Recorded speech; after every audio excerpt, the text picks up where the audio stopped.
রাষ্ট্রপতি নির্বাচন ঘিরেও চলছে নানা জল্পনা কল্পনা। এরই মধ্যে পুলিশের যানবাহনে হামলার আশঙ্কা, সতর্কতা জারি।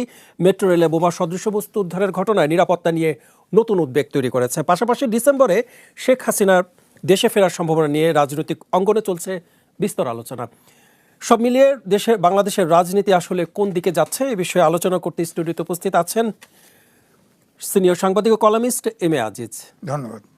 এবং আমাদের সঙ্গে আর উপস্থিত আছেন বিএনপির যুগ্ম মহাসচিব সৈয়দ ইমরান সালেহ প্রিন্স। ধন্যবাদ। আলোচনায় এগিয়ে নিতে স্টুডিওতে উপস্থিত আছেন বাংলাদেশ জামায়াতে ইসলামীর সংসদ সদস্য মোহাম্মদ রাশেদুল ইসলাম রাশেদ। আপনাদের তিনজনকে স্বাগত কালের কণ্ঠের স্টুডিওতে। শুরুতেই আজিজ ভাই, আমি আপনাকে দিয়ে একটু শুরু করতে চাচ্ছি। এই যে সিলেট, হবিগঞ্জ ও এনসিপির কর্মসূচিতে হামলার ঘটনা আসলে রাজনীতির জন্য কি বার্তা দিচ্ছে একটু জানতে চাই। যে এই ঘটনায় সরকার তো বলছেন যে তাদের কেউ জড়িত নন, তাদের অশালীন বক্তব্যই আসলে এই উত্তেজনার কারণ, মানে আপনিও কি তাই মনে করেন? ধন্যবাদ আপনাকে। এখানে দুজন সহস্তর আলোচক আছেন এবং দর্শক শ্রোতা। দেখেন, প্রথম কথা হচ্ছে গণতান্ত্রিক অগ্রযাত্রায় কোনো অশ্লীল শব্দ ব্যবহার করার পরিবেশ নাই। আপনি যখন বলেন, আপনি কয়েকটা উদাহরণ দিই, এই আমার কাছে সব ধরা আছে ভিডিও। আপনি সালাউদ্দিন আহমেদকে বলা হচ্ছে, পাটোয়ারি বলতেছে এই বেয়াদব, এটা ভাষা? তারেক রহমান কোথায় জন্মগ্রহণ করছে? পাকিস্তানে। কিভাবে জন্মগ্রহণ করছে? তারেক রহমানের ওয়াইফ, তার মেয়ে, এগুলো সমালোচনার ভিতরে কেন আসবে আপনি বলেন? তারপরে বলা হচ্ছে যে আপনার 24-এর অস্ত্র গেল কোথায়? 24-এর অস্ত্র, ওই যে 24-এর অস্ত্র মানে তো আমি বুঝি যে 5ই আগস্টের পরে প্রায় 60 ভাগ থানা লুট হয়েছে, পুলিশ মেরে ফেলা হয়েছে। তো এখন কি করবেন? অনেকে বলে যে না, এর জন্য তো এরকম আক্রমণ, হ্যাঁ আক্রমণ করতে পারবে না, এটা ঠিক, কিন্তু তাকে গ্রেপ্তার করলে আবার বলা হবে যে এই যে কথা বলছে গ্রেপ্তার করছে। আপনি দেখেন, আপনার এই জন্য বলছে, সেনাপ্রধানকে বলছে বৃদ্ধ বয়সে দাঁড়িয়ে রেখে হামলা হয়েছে। অস্ত্র চালাইতে জানে না, অস্ত্র চালাতে জানে না। হ্যাঁ, আপনি বলেন যে এই কথা যদি আগে বলতো, আমিও বলি যে এখন সেনাবাহিনী তো দন্তহীন হয়ে গেছে, আগে বললে তাকে খুঁজে বের করে ওই গ্রাম ধরে পিটে লাশ করে দিত। আমি এই জন্যে বলি যে যারা এই যে অভ্যুত্থানের শক্তি, এই তরুণরা তো আগামী দিনে দেশ চালাবে, কিন্তু সামনে যে খাতা রয়েছে, বিশেষ করে হবিগঞ্জে যেটা বললেন, ওখানে দেখেন নাহিদ ছিল, নাহিদের ভাষা নিয়ে কোনো কথা নাই, কিন্তু ওখানে হাসনাত ছিল, সারজিৎ ছিল, পাটোয়ারি ছিল, এদের নিয়ে প্রচুর বিতর্ক আছে। ইউনূস প্রত্যেকটা ছাত্রকে আপনার মন্ত্রণালয়ে বসায় দিয়েছে, সংস্কার কমিশনে বসায় দিয়ে অনেক বিতর্কিত হয়ে গেছে। এই বিতর্কিতরা রাজনীতি থেকে দূরে সরে যাওয়া উচিত, পরিষ্কার এলিমিনেট করে দেওয়া উচিত। কারণ এই যুব সম্প্রদায়কে ডক্টর মোহাম্মদ ইউনূস মব করে ব্যবহার করে, মবের ভাষা ছাড়া এরা কথাই বলতে পারে না, এদের রাজনীতি করার কোনো যোগ্যতা নাই। এই জন্য আমি বলবো যে রাজনীতি আপনি করেন, কিন্তু ভাষা তো শালীন হতে হবে। গণতন্ত্রে তো ভাষা একজনের আরেকজনের প্রতি শ্রদ্ধা তো থাকতে হবে, সেটা তো নাই, সেই ভাষা তো নাই। এখন আমার কাছে আমি যা বলছি সব ভিডিও আমার কাছে ধরা আছে, সুতরাং আমি প্রমাণ। তারা তো একেবারেই তরুণ, সেক্ষেত্রে তরুণ পলিটিক্স বিএনপির কোনো দায় আছে কিনা?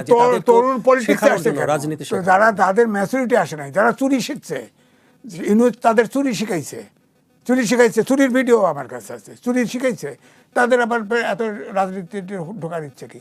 বৈষম্য বিরোধী আন্দোলনের সময় দেখেন হারুনের ভাতের ঘর বলা হইতো না, সেখানে তো সারজিৎ এবং হাসনাত তারা তো পরে যুক্ত হয়েছে। তারপরে এখন ওখানে এসে বলছে তারা তো, এই যে হাসনাত আপনার ভিডিও আছে, তো সে তো পুরা ছাত্রলীগের ক্যাডার ছিল। তো এগুলো আসছে ঠিক আছে, ছাত্র ক্যাডার রাজনীতি বদলাতে পারে, কিন্তু এইভাবে অশালীন শব্দ উচ্চারণ করা এবং আপনার লুটপাট করে খাওয়া, এটা তো রাজনীতি না। দেখেন, জুলাই নিয়ে এটা মাইলেজ পাওয়ার চেষ্টা, কে জুলাইয়ের অগ্রভাগে ছিল এটা, এবং সামনে স্থানীয় সরকার নির্বাচন, এই কারণে একে আরেক অন্যের সাথে দ্বন্দ্ব, এটা আমার কাছে মনে হয়েছে। যেমন ধরেন, আমি যে ছাত্র দলের তাদেরকে উস্কানি দেওয়া হয়েছে, ছাত্র দলের লোকরাই কিন্তু এটার ভিতরে জড়িত ছিল, সাথে অনেকেই ছিল, এটা ঠিক, এটাকে অস্বীকার করার কিছু নাই। ছাত্রদল ছিল না এটা বললে তো সত্য হবে না, কিন্তু যে কথাগুলি বলছে আমার ব্যক্তিগত ওপিনিয়ন হচ্ছে এদের রাজনীতি করার অধিকারই নাই, যেসব ভাষা ইউজ করছে। হ্যাঁ, না, এটা ফালতু চোর বাটপারের রাজনীতি করার এদেশের কোনো অধিকার নেই। তাহলে ওই লোকগুলোকে কি করবেন?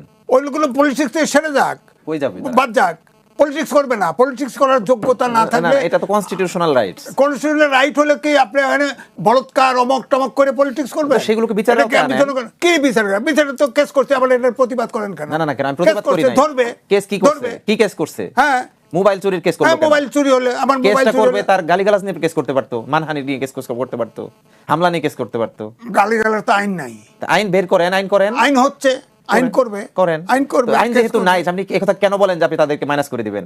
এটা constitutional right. Minus constitutional right. আপনার ভাষা, আপনার চিন্তা ভাবনা পরিবর্তন করা দরকার। না, আমার কোনো পরিবর্তন সম্মানের জনক বলতেছি না, ঠিক আছে, আমার পরিবর্তন এইটাই দরকার যে আপনি যে লোকটা বলে প্রধানমন্ত্রী তার জন্ম নিয়ে প্রশ্ন করে, এটা আমিও সাপোর্ট করি না।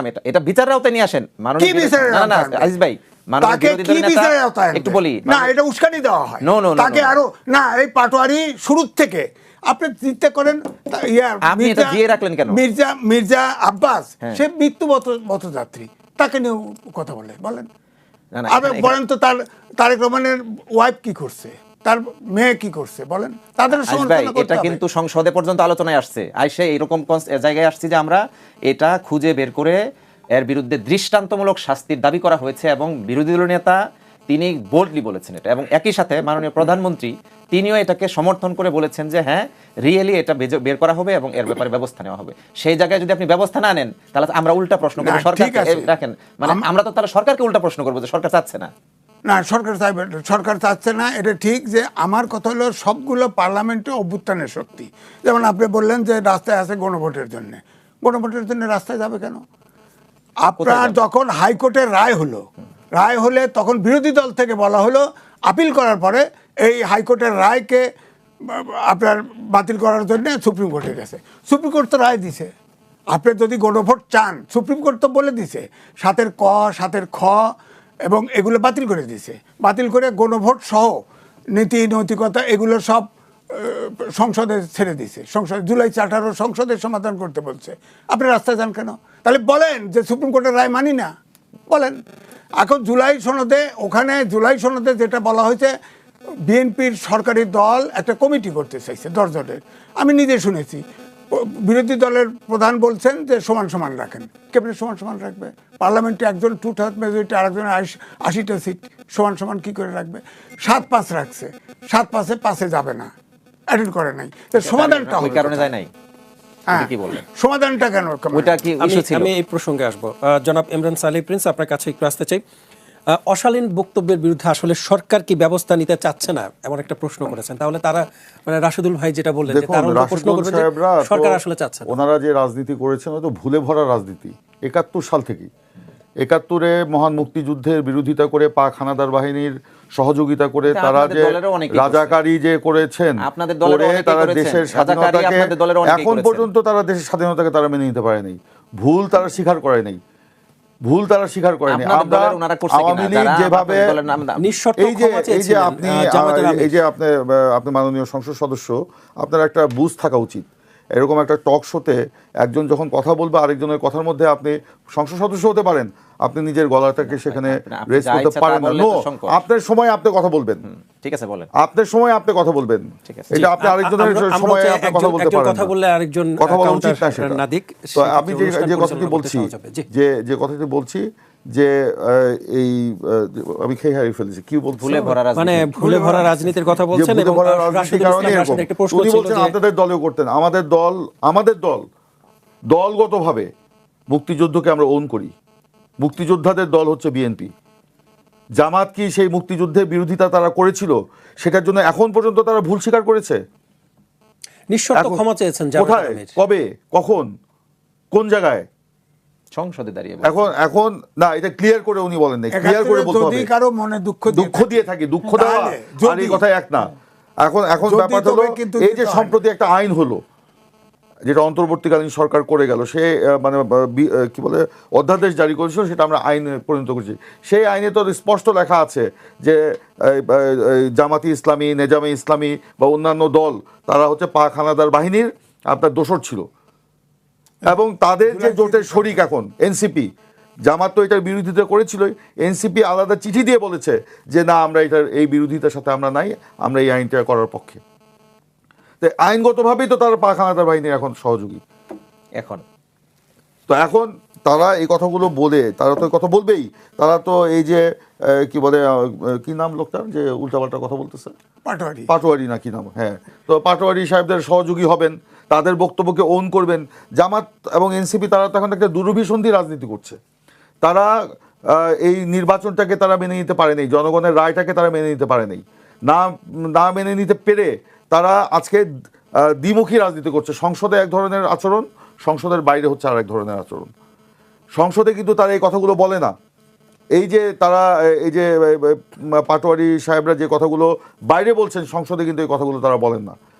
কেন বলেন না? কারণ সংসদের বাইরে তারা একটা সংঘাতমূলক পরিস্থিতি সৃষ্টি করে আরেকটি গণ অভ্যুত্থানের তারা স্বপ্ন দেখছে, এবং তাদের মনে মনে সুপ্ত বাসনা আগামী ডিসেম্বর নাগাদ তারা এরকম একটি গণ অভ্যুত্থান ঘটাবেন। এইটার প্রেক্ষাপট তারা রচনা করতে চাচ্ছেন বাইরে এইসব কথাবার্তা বললে। এইসব কথা বলে তারা জানে জনগণ বিক্ষুব্ধ হবে, বিএনপি ক্ষুব্ধ হবে, তাদের উপর আক্রমণ করবে, তারা এটার একটি সিম্পিথি নেওয়ার চেষ্টা করবে। জনগণ কিন্তু এখন খুব ভালো করেই জানে আজকে এই সব প্রত্যেকটা ঘটনার সাথে জন্য এটা এনসিপি তো দায়ী, এবং তাদের সাথে জামাতও দায়ী। জামাত তাদেরকে প্রশ্রয় দিচ্ছে, আশ্রয় দিচ্ছে। তাদের জোট সঙ্গীদেরকে তারা সমঝায় রাজনীতি করাতে পারতেছে না, এবং তারা মাঝে মধ্যে দেখতেছে যে এনসিপি তো আগায় যাচ্ছে, মাঝখানে এনসিপি মনে করছে জামাত আগায় গেছে, আমরা একটু আরেকটু উল্টাপাল্টা কথা বলে আমরা একটু আগায় যাই। এখন জামাত দেখতেছে এনসিপি একটু আগায় যাচ্ছে, এখন জামাত আবার লাভ দিয়ে পড়ছে তাদেরকে রক্ষা করার জন্য। তো এইসব করে রাজনীতি আসলে হয় না, গণ অভ্যুত্থানের পরে রাজনীতি এইটা হয় না। আজকে উনি বলছেন যে যেসব কারণে জুলাই পদযাত্রা, সেসব কারণ বিএনপি মেনে নিলেই পারে। বিএনপিকে বলেছে জুলাই সনদ বিএনপি বাস্তবায়ন করবে না, সেই বাস্তবায়নের লক্ষ্যে বিএনপি সংসদের কমিটি গঠন করতে বলেছে, ওনারা তো সেই কমিটিতে যান নাই। যখন আজিজ ভাই বলছিলেন যে এরকম, তখন তো সংসদে দাঁড়িয়ে ওনাদের যে নেতা ডাক্তার শফিকুর রহমান সাহেব, তিনি তো একবারও বলেন নাই যে আমরা কমিটিতে নাম দিব না। উনি বলেছিলেন যে সমান সমান সদস্য দেন, তার মানে সমান সমান সদস্য হলে ওনারা আসতেন। সমান সমান সদস্য তো সম্ভব না, সংসদের তো আসন সংখ্যার ভিত্তিতে আপনার কমিটিগুলো হবে, সেই অনুযায়ী হবে। আর এখন ওদের দেওয়া হয়নি বলে এখন তারা বাইরে যেয়ে বলছে যে এই কমিটি হবে না, আমরা সংস্কার কমিটি চাই। এই হলো দ্বিচারিতার রাজনীতি, সংস্কার পরিষদ চাই। আজকে এই যে জামাত এনসিপি তারা যে অন্তর্বর্তীকালীন সরকারের কিছু ব্যক্তির সাথে আপনার মানে অশুভ আতাত করে তারা নির্বাচন ছাড়াই 5 বছর থাকতে চেয়েছিল, সেটা পারে নাই বিএনপির কৌশলের কারণে, জনগণের কৌশলের কারণে।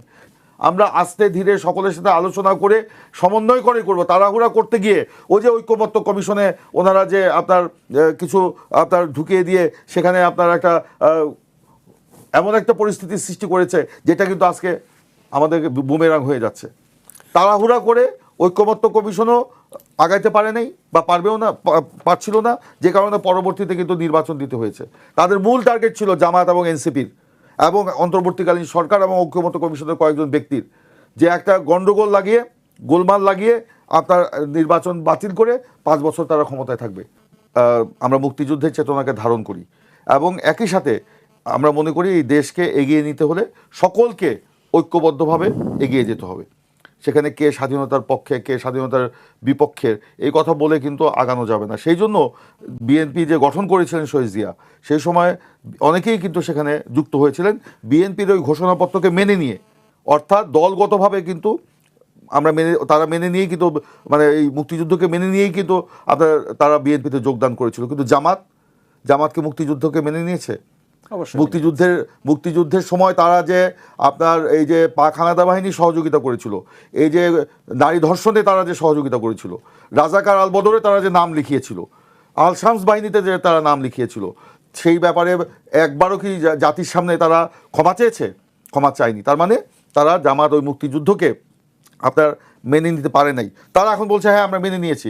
যেমন ধরেন আগে ছিল জামায়াতে ইসলামী বাংলাদেশ, এখন বাংলাদেশ জামায়াতে ইসলামী। বলেছে আমরা তো বাংলাদেশের নাম আগে লিখেছি, আমরা তো আন্তর্জাতিক সংগঠন না, আমরা নেমেছি। আমরা ওই পরে যখন এই আইনের মারপ্যাচের মধ্যে তারা ঘোষণাপত্রের মধ্যে তারা হয়তো কিছু লিখেছে, কিন্তু একটা বারও তারা বলে নাই যে মুক্তিযুদ্ধে আমাদের যে বিতর্কিত ভূমিকা সেই জন্য আমরা ক্ষমা চাচ্ছি, এ কথা কিন্তু তারা বলে নাই। তো সেটার সাথে শহীদ জিয়া বা বিএনপিকে তারা জড়িয়ে যে কথাগুলো বলছেন এগুলি সঠিক নয়।